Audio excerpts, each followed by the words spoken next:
Hello everyone, welcome to another day of our GNG series. Guys, आज हम लोग start करने वाले हैं हम लोगों का नॉर्मल डिस्ट्रीब्यूशन। और आज के इस टॉपिक के साथ हमारा जो प्रोबेबिलिटी डिस्ट्रीब्यूशंस का टॉपिक है वो पूरा का पूरा कंप्लीट हो जाएगा।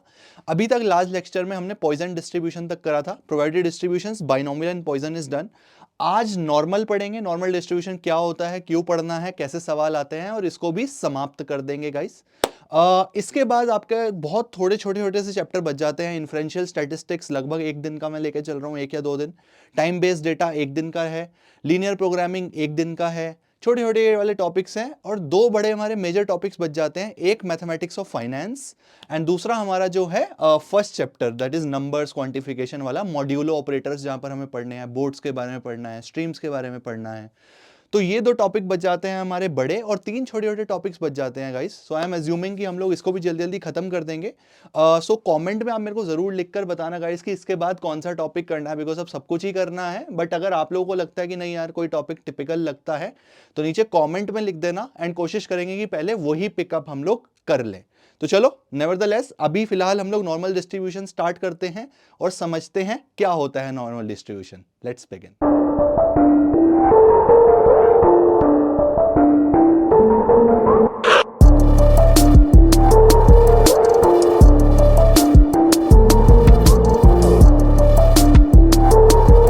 तो गाइज, नॉर्मल डिस्ट्रीब्यूशन को पढ़ने से पहले थोड़े से बेसिक्स को याद करते हैं। जब हम लोगों ने रैंडम वेरिएबल के बारे में पढ़ा था, तो वहां पर हमने समझा था कि रैंडम वेरिएबल 2 तरह का हो सकता है। One is discrete random variable, one is continuous random variable. तो डिस्क्रीट रैंडम वेरिएबल के केस में जो हमारा रैंडम वेरिएबल है वो डिस्क्रीट वैल्यूज ही ले सकता था, और 2 वैल्यूज के बीच में कोई तीसरी वैल्यू का स्कोप नहीं बचता था। जैसे हम लोगों ने पढ़ी थी चीजें 0 1 2 3 की, सारी अभी तक सारी पढ़ाई हमने डिस्क्रीट में ही करी है।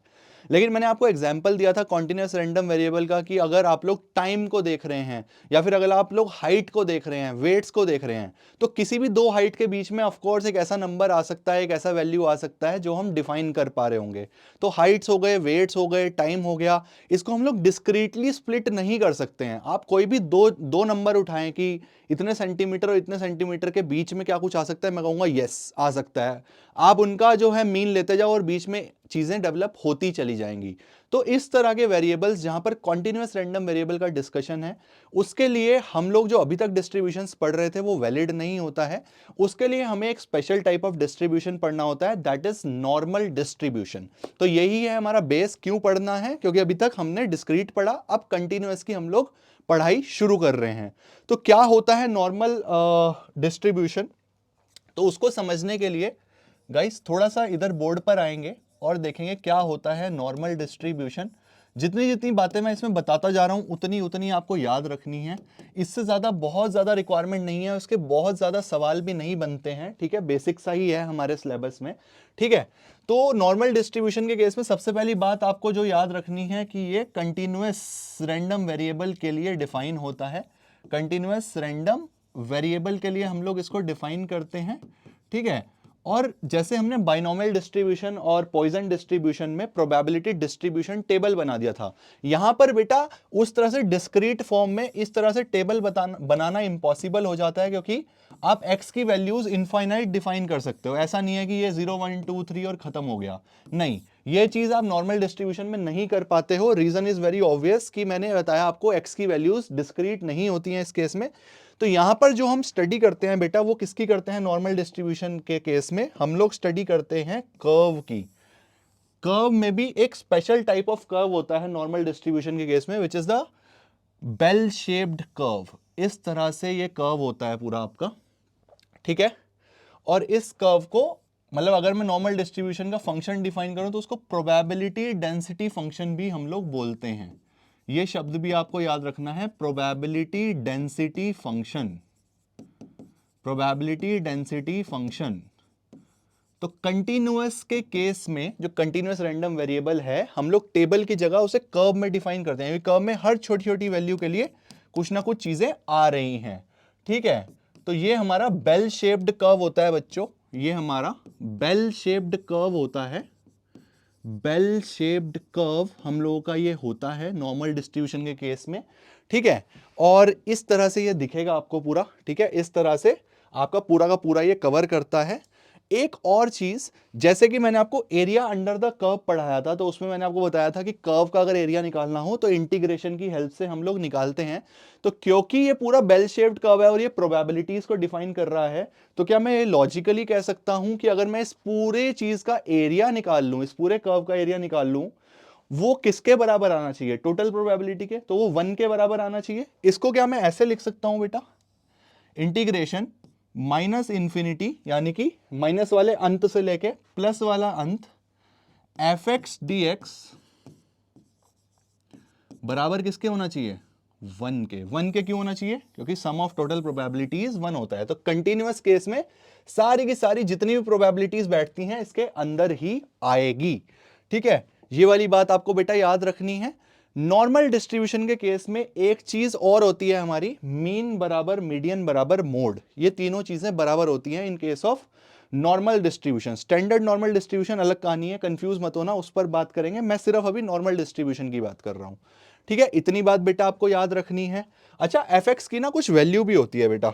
एफ एक्स ना डिफाइन होता है, मैं लिखकर दिखा रहा हूं आपको। एमसीक्यू पॉइंट ऑफ व्यू से सिर्फ इसको देखना है, थोड़ी खतरनाक सी शक्ल होती है इसकी। ठीक है, 1/सिग्मा, ठीक है, √2π, ठीक है, उसके बाद e की power -1/2 x minus mu upon sigma का होल स्क्वायर। कुछ इस तरह से ये डिफाइन होता है। ठीक है, मैं आपके लिए लिखकर भी लाया हूं इसको, एक बार वहां पर भी देख लीजिए। ये देखिए, एफ एक्स आपका x minus infinity such that F x बराबर 1/सिग्मा √2π e की power -12 x minus mu upon sigma का होल स्क्वायर। ये हमारे एफ एक्स की एक स्टैंडर्ड वैल्यू होती है जो हमने ऑलरेडी मैथमेटिकली कैलकुलेट करी है for the kind of situation जहां पर इस तरह का नॉर्मल डिस्ट्रीब्यूशन हम लोग पढ़ रहे हैं। आपको इसमें बहुत ज्यादा दिमाग नहीं लगाना है, बस आपको ये शक्ल याद रह जानी चाहिए। आपको ये फॉर्मूला अगर याद हो जाए बहुत अच्छी बात है, जैसे मुझे याद है। यहां पर जो सिग्मा है बेटा वो हमारा क्या है? वो हमारा स्टैंडर्ड डेविएशन है। ठीक है, वो हमारा एक स्टैंडर्ड डेविएशन है। और जो हमारा म्यू है बेटा वो हमारा मीन है, मीन ऑफ द डिस्ट्रीब्यूशन। तो ये छोटी छोटी बातें हैं जो आपको नॉर्मल डिस्ट्रीब्यूशन के लिए याद रखनी है। मैं सवाल भी कराऊंगा, पहले जितनी इतनी बात कह रहा हूं इतनी याद रखते चलें। क्यों पढ़ना है? कंटीन्यूअस रैंडम वेरिएबल के लिए sum of total probabilities in normal distribution, integration, area under the curve के कॉन्सेप्ट से मैंने 1 के बराबर लिखा। बेल शेप का कर्व होता है, ये सारी बातें आपको ध्यान रखनी है। और जो फंक्शन की वैल्यू आती है नॉर्मल डिस्ट्रीब्यूशन के केस में वो ऐसा दिखता है। ठीक है बेटा, यहां तक हमने पढ़ ली एक बात। इसके बाद नॉर्मल डिस्ट्रीब्यूशन का ही एक स्पेशल केस होता है, standard normal distribution. Standard normal distribution, standard normal distribution एक स्पेशल केस है ऑफ नॉर्मल डिस्ट्रीब्यूशन, जहां पर जो आपका मीन है वो 0 के बराबर हो जाता है और जो आपका स्टैंडर्ड डेविएशन है वो आपका 1 के बराबर हो जाता है। ठीक है, अंडर स्टैंडर्ड नॉर्मल डिस्ट्रीब्यूशन जो आपका मीन है वो 0 के बराबर हो जाता है और जो आपका स्टैंडर्ड डेविएशन है 1 के बराबर हो जाता है। आई नो आप बहुत ज्यादा रिलेट नहीं कर पा रहे होगे कि यार ये कैसे कैसे, मतलब ये हो जाता है वो हो जाता है। आई कैन अंडरस्टैंड गाइस, लेकिन मैं आपको ये चीज बताना चाहूंगा कि इसकी अगर मैं मैथमेटिक्स में जाऊंगा ना कि ये फॉर्मूला कहां से आया, तो वो सब आपका जो मैथमेटिक्स का सिलेबस है उसके स्कोप से बहुत ज्यादा बाहर चला जाएगा और बहुत कॉम्प्लिकेटेड प्रोसेस से मुझे सिखाना पड़ेगा। जरूरत भी नहीं है, पेपर में भी नहीं आएगा। तो इसलिए मैं उतनी बात कर रहा हूं क्योंकि ये रिवीजन है जो आपके पेपर के लिए रेलेवेंट है। ठीक है, डिटेल्स जितनी चाहेंगे उतनी पढ़ सकते हैं, लेकिन अभी तो यार पेपर है तो उसके लिए हम लोग कोशिश करते हैं चीजों को समझने की। तो स्टैंडर्ड नॉर्मल डिस्ट्रीब्यूशन एक special type of normal distribution है जहां पर मीन बराबर 0 होता है, सिग्मा बराबर 1 होता है। उसके बाद एक चीज हमें और पढ़नी है बेटा, विच इज जेड स्कोर। ये क्वांटिटी होती है जेड स्कोर। ठीक है, ये एक जेड से रिप्रेजेंट होती है और ये पता है किसके बराबर होती है? एक्स जो आपका स्टैंडर्ड नॉर्मल वेरिएबल है जो हम पढ़ते आ रहे हैं, माइनस म्यू अपॉन सिग्मा। ये जेड इसके बराबर होता है। ठीक है, इसको जेड स्कोर भी बोलते हैं। ठीक है, तो इसको आपको याद रखना है, इस पर सवाल बनते हैं बेटा। ऑल्सो अगर स्टैंडर्ड नॉर्मल डिस्ट्रीब्यूशन का केस है तो आपका जो एफ एक्स है वो कुछ इस तरह से डिफाइन हो जाता है, वो होता है 1/σ√2π e की पावर -z²/2। इस तरह से ये आपका जो है वो डिफाइन होता है। ठीक है, इतनी बातें क्या मेरे सारे बच्चे याद रख पाएंगे पेपर के रिस्पेक्ट में? क्या इतनी बातें हम लोग याद रख लेंगे? ठीक है, अब अगर मैं स्टैंडर्ड नॉर्मल डिस्ट्रीब्यूशन की बात करूं तो बेटा जो ये नॉर्मल डिस्ट्रीब्यूशन के पैरामीटर्स है ना, जो x है उसे हम z में कन्वर्ट कर सकते हैं। तो हमें जब भी सवाल सॉल्व करने हैं ना, हमारे सारे क्वेश्चंस हमें z की टर्म्स में करने हैं। वो हमें x की टर्म्स में चीजें देगा, लेकिन पहले हमें उसे z में कन्वर्ट करना होगा, उसके बाद हमें सवाल को सॉल्व करना होगा। ये सब बातें आपको ध्यान रखनी है मेरी। ठीक है जी, तो ये अगर आपको बात क्लियर हो गई है बेटा कि z इसके बराबर होता है x minus mu upon sigma. Again mu जो हमारा मीन की वैल्यू है बेटा, मीन ऑफ द डिस्ट्रीब्यूशन, और सिग्मा हमारा क्या है बेटा, स्टैंडर्ड डेविएशन। ठीक है, अगर वेरिएंस दे दे तो उसका स्क्वायर रूट लेना है, ये भूलना मत, है ना। तो ये आपको सारी बात याद रखनी है। अब अगर मैं स्टैंडर्ड नॉर्मल डिस्ट्रीब्यूशन की बात करूं तो वो भी अगेन एक बेल शेप्ड कर्व इस तरह से ही दिखेगा, सिमेट्रिकल होता है बिल्कुल ये कर्व। ठीक है, अगर मैं इसे बीच में से ऐसे देखूं तो ये जो इधर का प्रोबेबिलिटीज है और जो इधर की प्रोबेबिलिटीज हैं वो बिल्कुल बराबर होती हैं।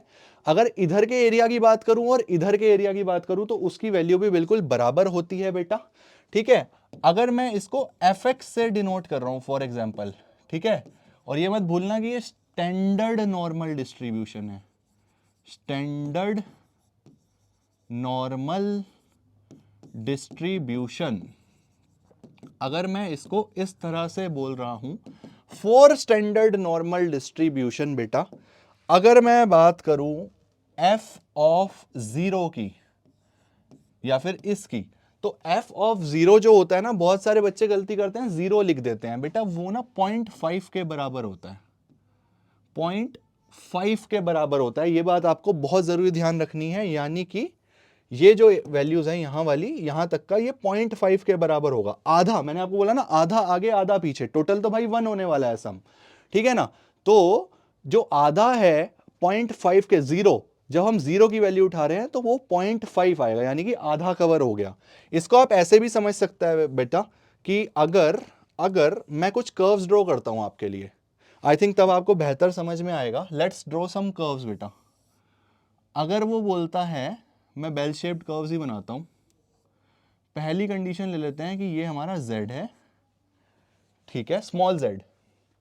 पहली कंडीशन ले लेते हैं, प्रोबेबिलिटी ऑफ z बराबर स्मॉल z।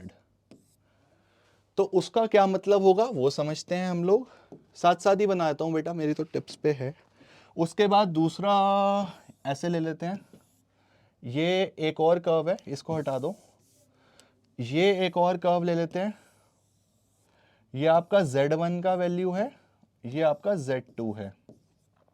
ठीक है, तो दूसरा हम केस ले लेते हैं, probability of z between z1 and z2। Okay, ये स्टैंडर्ड नॉर्मल डिस्ट्रीब्यूशन में मैं सारी बातें कर रहा हूं आपसे। इस तरह की चीजें अगर आए तो कर्व से कैसे सोचना है वो बता रहा हूं मैं आपको। ठीक है, एक हम लोग ले लेते हैं, एक हम लोग ले सकते हैं, क्या ले सकते हैं, probability of z greater than small z ले लें क्या, या फिर इसको यहां लिखते हैं ना बेटा, कर्व यहां पे लिख लेते हैं इसको, z1 से z2 क्या होगा ये। और तीसरा केस हम लोग एक और ले रहे हैं बेटा, जहां पर ये आपका कर्व है नॉर्मल डिस्ट्रीब्यूशन का, ये आपकी z की वैल्यू है फॉर एग्जांपल, ये दिस इज नॉट सेंटर है ना, ये कोई रैंडम z मैंने खींचा है, वो सेंटर वाला z नहीं है। Probability of capital Z greater than small z क्या होगा, इसकी कैलकुलेशंस करने का हम लोग प्रयास करते हैं। तो कैसे होता है बेटा, इसको समझने का प्रयास करेंगे। जब भी हम लोग बोलते हैं ना z बराबर स्मॉल z, तो इसका मतलब है वो इस एरिया की बात कर रहा है, इस पर्टिकुलर एरिया की वो बात कर रहा है बेटा। यानी जो भी वैल्यू है, अगर उसके इक्वल रख रहे हो ना आप z को, तो उससे पीछे के सारे एरिया को उठाना है, ठीक है। तो ये इसका मतलब पता है क्या हो जाएगा, इसका मतलब हो जाएगा f ऑफ z की वैल्यू, f ऑफ z का मतलब इसके पीछे का सारा एरिया। अब ये समझो बेटा, अगर वो बोलता है कि आपको प्रोबेबिलिटी निकालनी है जहां पे कैपिटल Z की वैल्यू Z1 से Z2 के बीच में हो, मैं इसको थोड़ा सा इधर करके लिख रहा हूं ताकि आपको और क्लियरली से समझ आए। प्रोबेबिलिटी ऑफ जो Z की वैल्यू है capital Z which was defined as x minus mean upon standard deviation, अगर वो Z1 से Z2 के बीच में है तो वो कैसे निकलेगा, Z1 से Z2, क्या मुझे इस एरिया की बात करनी है, ये मेरा टारगेट एरिया है, टारगेट। क्या मैंने आपको अभी ये सिखाया, अगर मैं f ऑफ समथिंग लिख रहा हूं, जैसे मैंने f ऑफ z लिखा, तो क्या उसने पीछे का सारा एरिया उठा लिया, राइट। तो यहां पर अगर मैं लिखूं f ऑफ z2, यानी कि यहां से लेके पीछे का सारा, राइट, z2 से लेके यहां से लेके पीछे का सारा एरिया, और उसमें से मैं माइनस कर दूं यहां से लेके पीछे का सारा एरिया, तो क्या इतना एरिया बच जाएगा, इतना z1 और z2 के बीच का। तो अगर मैं इसको f of z2 minus f of z1 लिख दूं, तो क्या मैं राइट एरिया पर पहुंच जाऊंगा जो मेरा टारगेट है। इस तरह से आपको इसको इंटरप्रेट करना है। कभी ये सिचुएशन दिखे तो कर्व माइंड में बना लेना कि अच्छा एरियाज पे बात करनी पड़ेगी, तो जो f की वैल्यू है उसके पीछे का सारा एरिया हमारा कवर हो रहा है, ठीक है।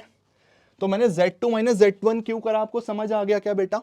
Z2 करा तो Z2 से पीछे तक का, यहां से शुरू करके पीछे का सारा एरिया उठा लिया, माइनस यहां से जब Z1 की वैल्यू लिख रहा हूं तो यहां से लेके पीछे का सारा एरिया उठा लिया, तो बचा मेरा target area, right. I hope आप मेरी बात समझ पाए हैं बेटा। अब नेक्स्ट समझेंगे probability of capital Z greater than Z। Greater than Z का मतलब Z से आगे की, तो ये सारा एरिया मुझे कैलकुलेट करना है, सही बात है ना बेटा। तो अगर मैं ये बात समझूं, क्या मैंने आपको पढ़ा है टोटल एरिया तो मेरा 1 के बराबर है, ये तो बात समझते हो। तो टोटल एरिया में से अगर मैं माइनस कर दूं f of z, small z है ये, है ना, सब स्मॉल z है, बस यहां पे कैपिटल Z है। अगर मैं टोटल एरिया विच इज 1 उसमें से माइनस कर दूं f ऑफ z, तो मैंने टोटल में से इधर का माइनस कर दिया, राइट। तो क्या मेरे को उधर का एरिया मिल गया, वही मेरा इंटेंडेड था, z ग्रेटर देन z, तो z से आगे का पूछ रहा था वो। तो इस तरह से बेटा आपको ना वो बहुत सारी सिचुएशंस में फंसा सकता है, बट आपको ये कर्व्स याद आ जाने चाहिए नॉर्मल डिस्ट्रीब्यूशन के केस में, और आपको ये क्लियर रहना चाहिए कि फंक्शन की वैल्यू का मतलब है उसके पीछे का सारा एरिया हमारा, ठीक है। ये 3 केसेस क्या मेरे सभी बच्चों को समझ आ गए हैं, कमेंट में जरूर बताना बेटा अगर आपको क्लैरिटी है। हम लोग आगे बढ़ते हैं, थोड़ा सा पीपीटीज पर आए क्या, मेरे हिसाब से कॉन्सेप्ट इतना ही था बच्चों, इतना ही कॉन्सेप्ट आपको पढ़ना था, मैंने बिना पीपीटीज के ही पढ़ा दिया। एक बार पीपीटी भी दिखा देता हूं, हो सकता है उसमें कुछ और काम की बात आपको मैं बता दूं। एक f ऑफ इन्फिनिटी 1 के बराबर होता है, आई थिंक ये और एक काम की बात है, f ऑफ 0 0.5 के बराबर होता है। क्या मैंने आपको ये पढ़ा दिया नॉर्मल डिस्ट्रीब्यूशन क्यों पढ़ना है, क्या इसकी वैल्यू होती है, सिर्फ शक्ल याद कर लो, कभी सॉल्व करने के लिए नहीं आएगा, ठीक है। एमसीक्यू में अगर पूछ ले कि नॉर्मल डिस्ट्रीब्यूशन के केस में फंक्शन क्या होता है, तो शक्ल याद नहीं होगी जिसकी उसका 1 नंबर साफ, ठीक है। मैंने बता दिया आपको कि नॉर्मल डिस्ट्रीब्यूशन के केस में मीन मीडियन मोड तीनों बराबर होते हैं। स्टैंडर्ड नॉर्मल डिस्ट्रीब्यूशन एक अलग दुनिया है। स्टैंडर्ड नॉर्मल डिस्ट्रीब्यूशन जो हमारा होता है बेटा, स्टैंडर्ड नॉर्मल डिस्ट्रीब्यूशन के केस में देखो, concept of standard normal distribution Z score मैंने बता दिया कि अगर मीन मेरा क्या होता है बेटा, मेरा मीन आपका 0 हो गया और स्टैंडर्ड डेविएशन 1 हो गया, तो वो स्टैंडर्ड नॉर्मल डिस्ट्रीब्यूशन का केस है। उस केस में हमने जेड स्कोर की बात करी। जेड स्कोर मेरा क्या होता है, standard random variable, basically random variable x minus mean upon standard deviation, ठीक है। इस बात को आपको ध्यान रखना है। स्टैंडर्ड नॉर्मल डिस्ट्रीब्यूशन क्या होता है ध्यान रखना है। एक बात और ध्यान रखनी है जो एमसीक्यू में पूछ ली जाती है, विच इज जो हमारा स्टैंडर्ड नॉर्मल डिस्ट्रीब्यूशन होता है ना, वो पता किसके अबाउट सिमेट्रिकल होता है, मीन के अबाउट सिमेट्रिकल होता है। ये बात आपको मेरी ध्यान रखनी है, ठीक है जी। ये शब्द मैं रिपीट कर रहा हूं, मीन के अबाउट सिमेट्रिकल होता है, ताकि गलती ना हो आपसे। उसके बाद नॉर्मल डिस्ट्रीब्यूशन पर मैंने आपको कुछ चीजें पढ़ाई बेटा, देखो ये डायरेक्टली लिखा हुआ है, probability z less than z बराबर f ऑफ z। क्या कर्व से समझ पा रहे हैं आप लोग क्या है, अभी हमने कर्व्स पे समझा। z अगर z1 से z2 के बीच में तो fz2 माइनस fz1 क्यों हुआ, क्या समझ पाए? ग्रेटर देन z है तो 1 माइनस fz क्यों हुआ, क्या हम समझ पाए?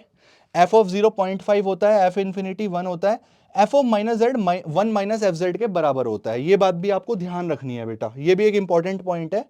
f of minus z 1 minus fz के बराबर होता है। तो ये तो हो गई बेटा एक बात। अब बच्चे कहेंगे भैया सॉल्व कैसे करें सर, सॉल्व कैसे करें? ये वैल्यूज ना वो आपको देगा, fz की, fz2 की, fz1 की, क्वेश्चन में आपको वैल्यूज देगा बेटा, तो चिंता नहीं करनी, ठीक है? क्या सवाल कर ले, बस इतना ही था। Normal distribution is done. बस अब हम लोग सवाल देख रहे हैं, बहुत छोटा टॉपिक है, कल लंबी चली गई थी वीडियो, वरना कल ही करा देता। बोलता है सवाल देखेंगे, मेरे को तो इसी तरह के सवाल के आने की उम्मीद है कि z में ही वो z बराबर x minus mu upon sigma में ही खेलेगा ज्यादा, इसकी मुझे कम उम्मीद है, बाकी तो पता नहीं किसी को क्या आ जाए। Given that mean of normal standard variety is 12, standard deviation is 4, mean दिया हुआ है 12 और स्टैंडर्ड डेविएशन दिया हुआ है 4।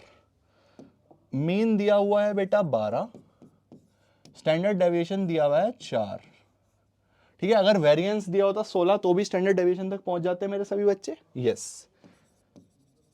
अब उसके बाद क्या बोलता है बेटा वो, उसके बाद आपको बोलता है find the z score of data point 20। Data point 20 का मतलब हो गया बेटा x की वैल्यू उसने 20 दी है और बोलता है z स्कोर निकाल के दो। तो हमें क्या पता है, जो मेरा z स्कोर z है वो बराबर होता है x minus mu upon sigma. क्या इसका मतलब जो मेरा z का वैल्यू है वो हो जाएगा 20 माइनस म्यू कितना है 12 अपॉन सिग्मा 4। क्या वो मेरी वैल्यू 8 अपॉन 4 बराबर 2 हो जाएगी मेरे बच्चों? सर क्या 8th का मैथ्स करा रहे हो? बेटा 8th का मैथ्स तो करा रहा हूँ, बट ये जिसे नहीं पता उसके तो नंबर गए। तो उसके बाद तो कैलकुलेशन बहुत ही सरल है, आई नो कि बच्चों वाले बिल्कुल सवाल आ रहे हैं, यही है बेटा जो आ रहे हैं वही बता रहा हूँ, किताब में भी यही दिए गए हैं आपकी शायद। द डेटा पॉइंट, दूसरा क्या बोलता है, डेटा पॉइंट बताओ अगर z स्कोर की वैल्यू 5 है। अरे यार ये तो और बच्चों वाला सवाल। x की वैल्यू बताओ अगर z की वैल्यू 5 है, लगा ले z बराबर x minus mean upon standard deviation. Solve कर ले x के लिए, तो 20 प्लस 12 बराबर x है ना, ये इधर गया 5 4 से 20 प्लस 12, 20 प्लस 12 कितना होता है आपका 32। ये आपका x का वैल्यू आ गया बेटा, ये आपका आंसर हो गया।